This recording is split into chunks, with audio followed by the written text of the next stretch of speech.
Ringo Sparky here, and we're looking at Dark Ages.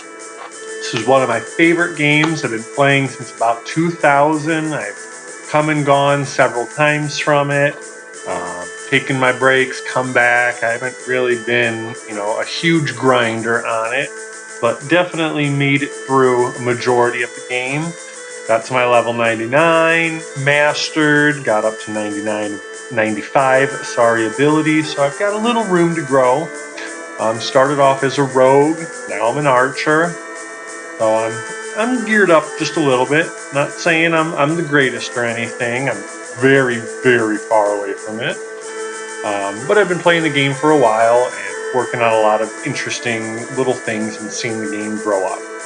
So what we're going to focus on today is we're going to look at some of the daily quests. We've got to learn how to navigate properly. And we want to come over here to Nobis Village. We're going to have to get through Orin Island there. And right now you'll notice that I'm a mantis. This isn't normal. I'm using my insect cloak, which allows me to kind of transform and move a little faster than the regular walking speed, which is definitely quite slow. Get that from the insect event. I believe it happens quarterly, 4 times a year, so that's the reward you want. All right, so this is an older style game, as you can see, 2D. In case there is any kind of lag or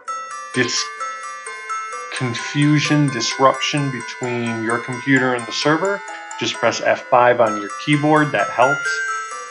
Also have an overlay map that you can use by pressing the tab button, which helps see a lot of obstacles that are not necessarily visible. Like a bunch of rocks and stuff may just kind of like this right here. I'm almost sure of it. Yeah.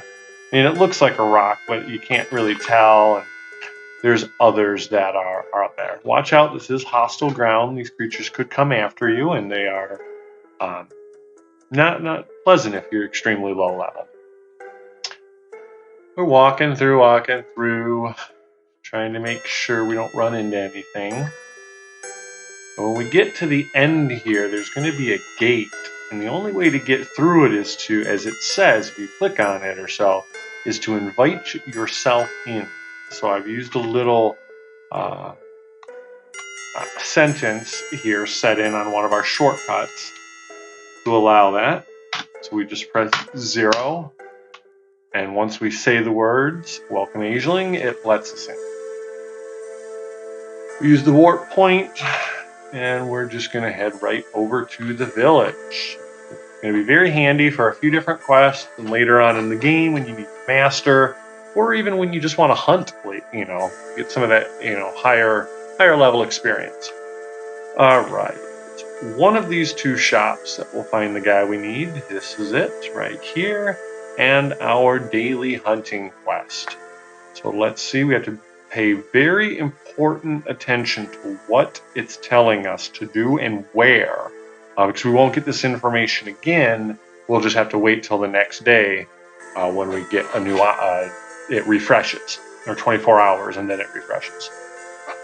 All right, so we need the cherub, and we need to make sure that it's in Orin Runes 1 or 5 to 19.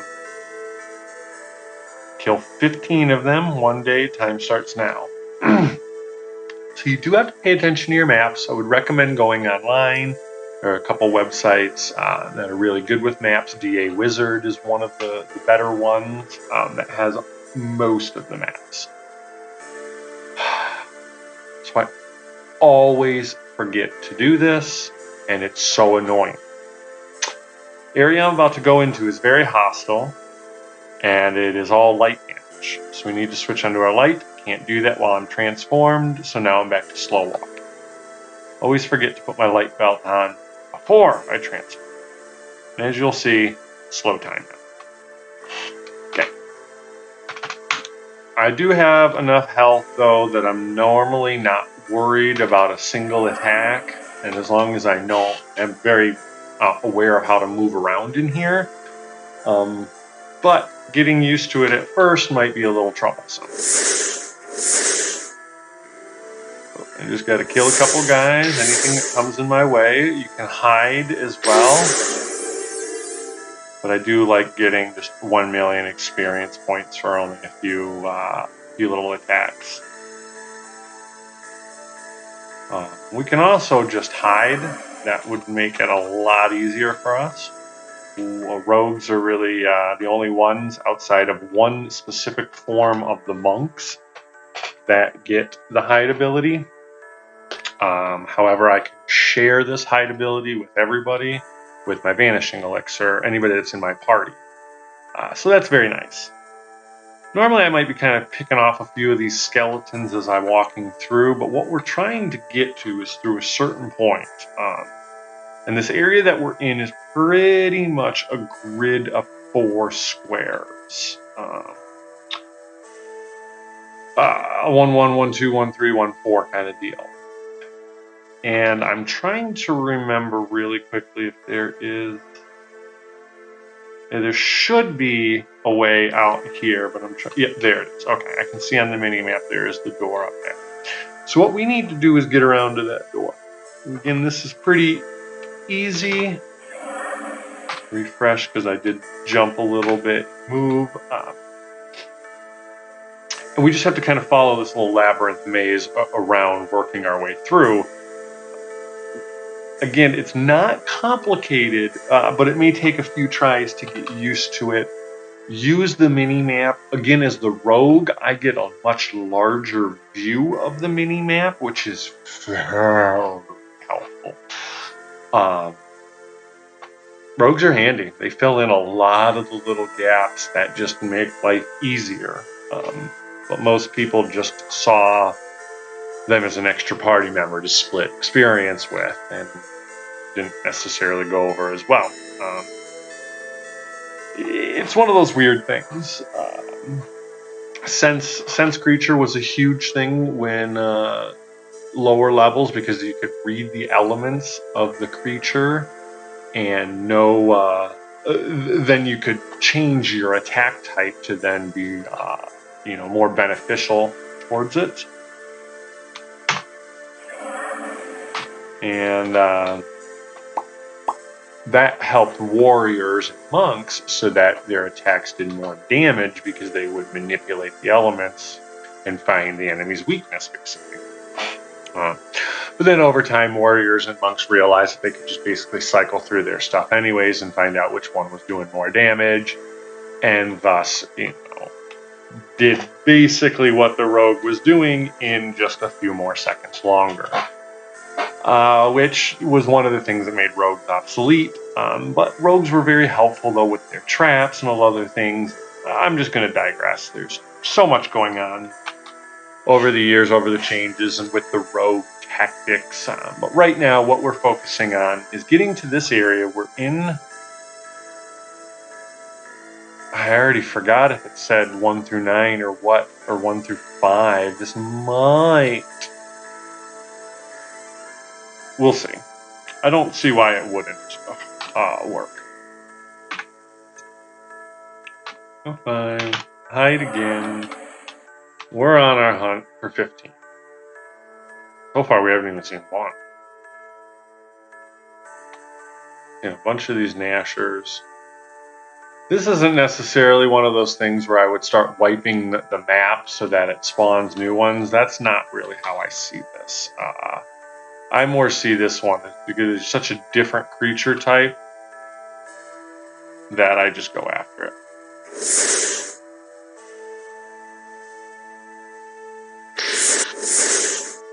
Okay, there's one.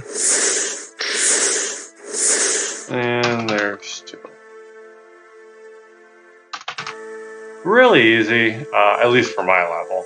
Lower levels, it's going to be a lot more complicated. You'll have to use the battle tactics for your class or for your group, however you work. And things get a little hectic when you have a ton of guys floating around here like this. But we'll just make our way through it. I'll put up some shields to protect myself. 3, 4...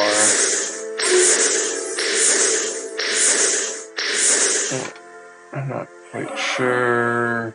Did die. Okay. What did I got? Another 3 there. Yeah, should be at 5.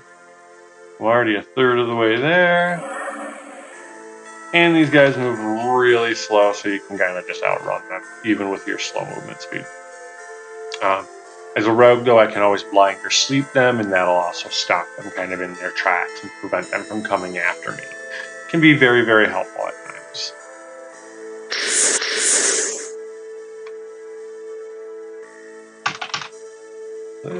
Let's check what this is. I don't remember how high it say up, but whatever. Like I said, we'll just use this area. You do want to be careful about the areas, though. Like I might get burned after I told you I didn't fully pay attention. I'm just kind of more used to coming to where I think it should be.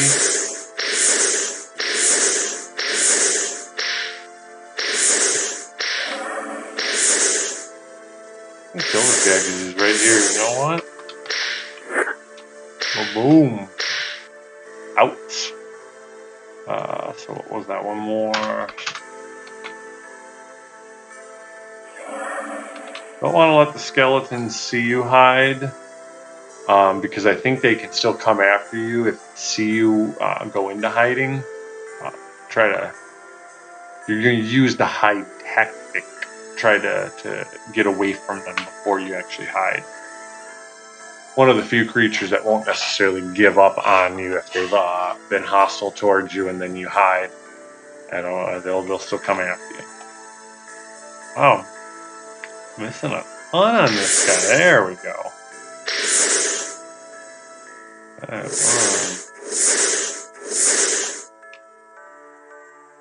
Two more. Okay. Total is 6 more.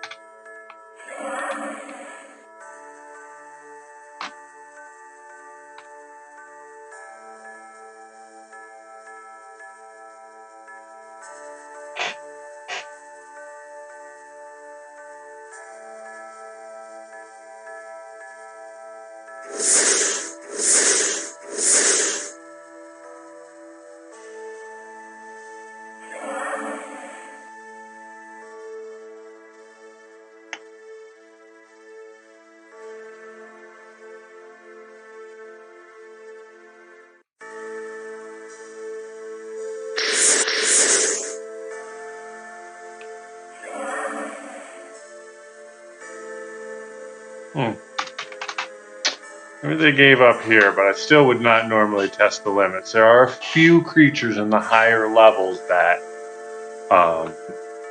if they see you, they will still chase after you. Maybe I'm just getting lucky on some of these lower level skeletons, but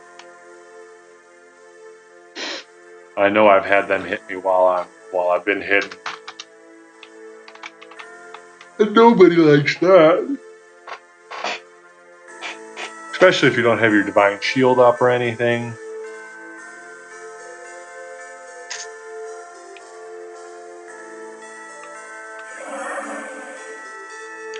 Still a little too close, kind of.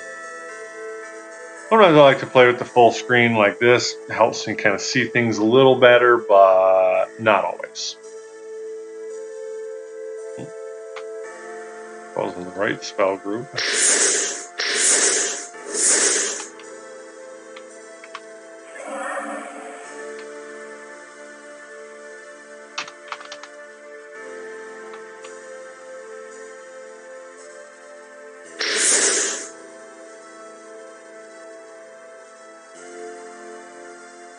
Oh, I gotta stop missing so much.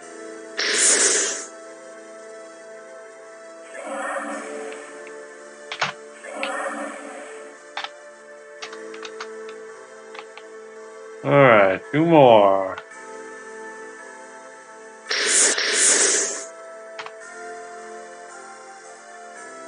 Ooh, still alive.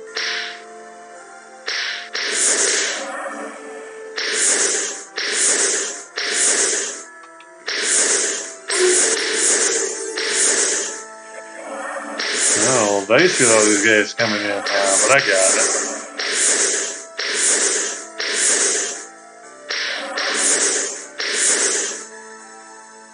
No worries. Oh, man. 14, no. And there. Sorry.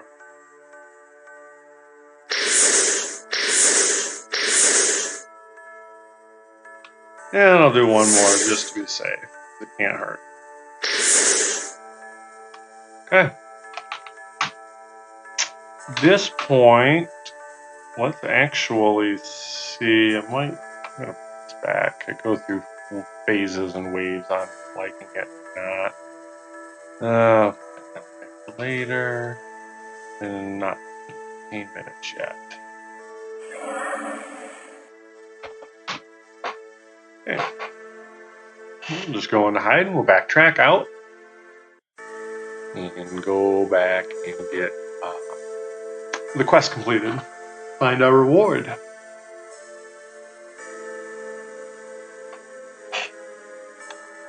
So at least for me as an archer, this is one of the ones that I don't mind too much. It's usually not too hard, especially if you know how to navigate through the ruins here and know how to get to Nobis in the first place. It's not hard. I think the trick is really the mini-map. Again, most characters aren't going to have this as well as the rogue will, archer. But just to be able to see kind of a little bit ahead of yourself where the walls are, where the dead ends are, really, I should say, and where the exits are, help quite a bit. You can see the exit there in kind of the northwest corner. And here in 1-2, we need to make sure, though, that we kind of get to the southwest corner of 1-2 so that we can get into the proper side of 1-1 and just head out the front door like we walked in. This little door right here ends up being the little trick to getting across through most of it. I think, pretty sure we want to be on the other side of this wall. Forget how it connects and stuff over here, yeah. We want to be on the other side of that wall.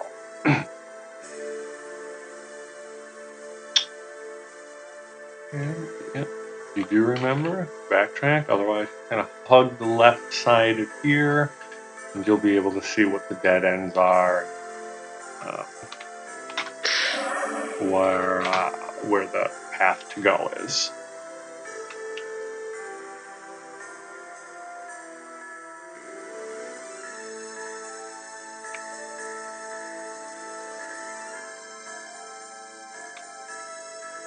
It would go a lot quicker had I put my light belt on before and then changed into my insect. I would have just stayed in there and had my faster speed throughout the whole time. Would have been able to zip back rather than walk slow.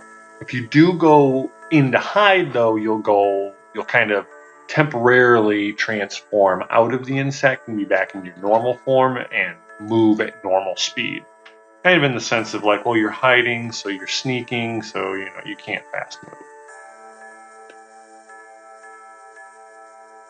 But either way, we're safe. However you have to do it, if you have to warp out and come back in the long route, whatever's safe for you.